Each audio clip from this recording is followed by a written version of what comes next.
Hello and welcome back to another Driving Empire video. Today I will be covering 5 cool cars that unfortunately got removed from the game. Why did they get removed? I don't know. There's probably a valid reason for the cars being removed, but I don't have a clue what it is. Keep in mind the cars may be added back in the future. I'm just going off of the data that I collected while planning this video around February 5th, 2021. By the way, I just gotta give a massive thanks to my friends Alex, aka Headset Dude, Netix, and Deep Cool Chill. Alex has a YouTube channel, so I'll leave a link to it in the description below. Make sure to subscribe because he makes some amazing content. But yeah, massive thanks to all 3 of them for giving me their cars to get the background footage for a couple of the cars in this video.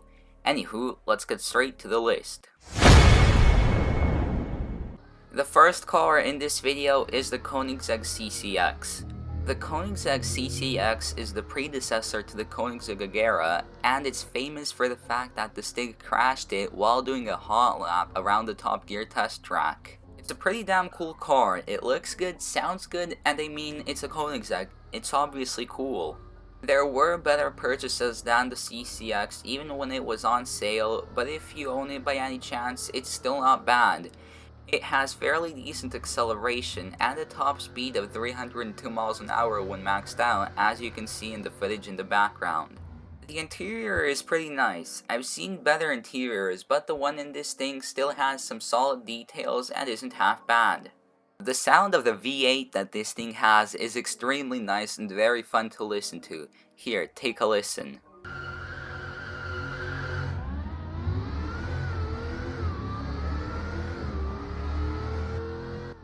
But yeah, overall the CCX was a pretty cool car and it's unfortunate that you can't buy it anymore. Hopefully it will be brought back someday in the future. The Lamborghini Murcielago SV. It's a really cool car.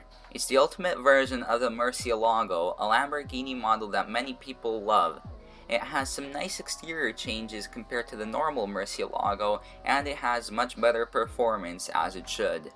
The Murcielago SV doesn't really have a great performance for the game's standards, especially considering that it wasn't all that cheap.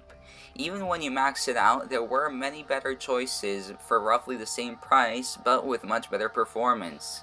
The handling isn't bad, but it's not exactly great. There's definitely cars with better handling, but the Murcielago SV isn't bad and it's still really fun to throw around corners, and even on the track. It has a pretty nice interior, it has some nice textures, and some solid attention to detail. Nothing special, but it's still definitely not bad. Anyways, let's get to the next car in this video.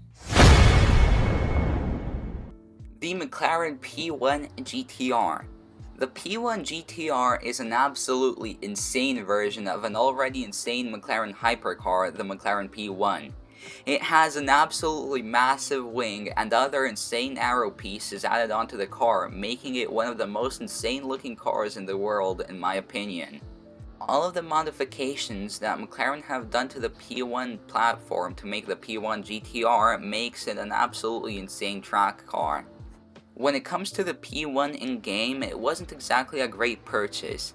It's really cool, but it's not exactly the best performance for its price of well over $2.5 million. The handling is really good. It's probably one of the best handling cars in the game. You can take corners at really high speeds, however the top speed and acceleration are pretty mediocre. I personally wanted to purchase this thing, but never got to buying it. However, Alex did manage to get it, so it still could be worse. The interior is pretty damn bad. It doesn't have a lot of details, it's really blocky, and overall it's just not good whatsoever. Either way, the P1 GTR is a really cool car, and if you own it, you should really take a moment to enjoy it. But onwards to the next car. The Porsche Taycan Turbo S. The Porsche Taycan Turbo S is Porsche's newest electric car. Why did I say newest? It's because Porsche actually made an electric car way back in the 19th century. The new Taycan can be considered as a rival to the Tesla Model S, and I personally prefer it to the Model S. It's a really cool car with a lot of luxury features, but also with insane performance that comes with electric cars. The Taycan was purchasable in Driving Empire for a little while, and I genuinely don't remember when they removed it. I just noticed that all of a sudden you couldn't sell it and it wasn't in the dealership at all. One funny thing about it is that when I first got it, the upgrades weren't exactly adapted to electric cars, so I could add turbos and other pieces that should be exclusive to gas-powered cars. It's not exactly a good car, but it is really cool. It doesn't have a great top speed, and the acceleration isn't insanely good until you reach second gear. When this thing shifts into second gear, the acceleration becomes absolutely insane, quickly bringing you to the top speed of 200 miles an hour if it's maxed out.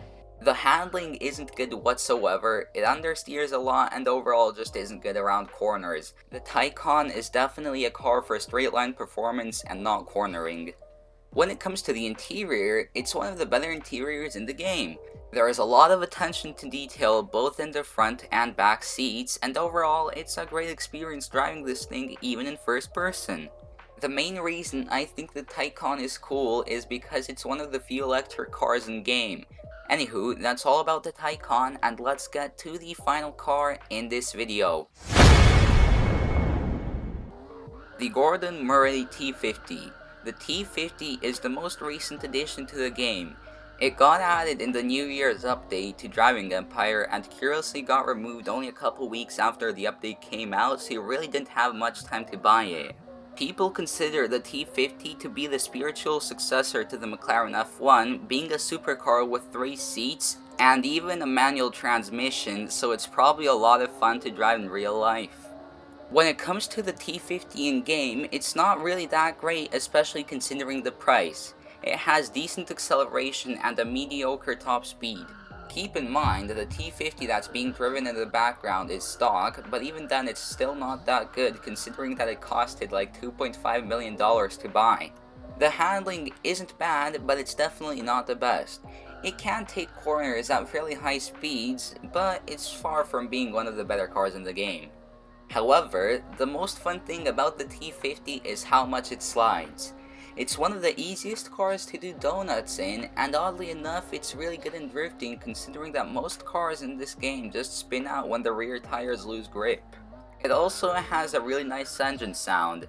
If I'm correct, some cars share the same, or maybe just a similar engine sound to the T50, but I don't mind it because it is still a really good engine sound.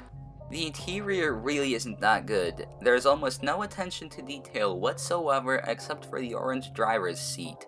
The only thing cool about it is the fact that it has 3 seats. Other than that, there really isn't anything good about this interior. Either way, the T50 is still a really cool supercar and it confuses me to think that it has already been removed. Anyways, that's all for today's video. I may make more videos like this one because there's many other cars that got removed, but these were the first 5 cars that I could think of. If you want to see more list videos like this one, or just Driving Empire videos in general, please make sure to leave a like and maybe even comment telling me to make more videos like this one. Maybe even consider subscribing for more Driving Empire content because I'm making a lot of it and I might make some other types of content, but Driving Empire will not be going away anytime soon. That's all from me, and I'll see you in the next video.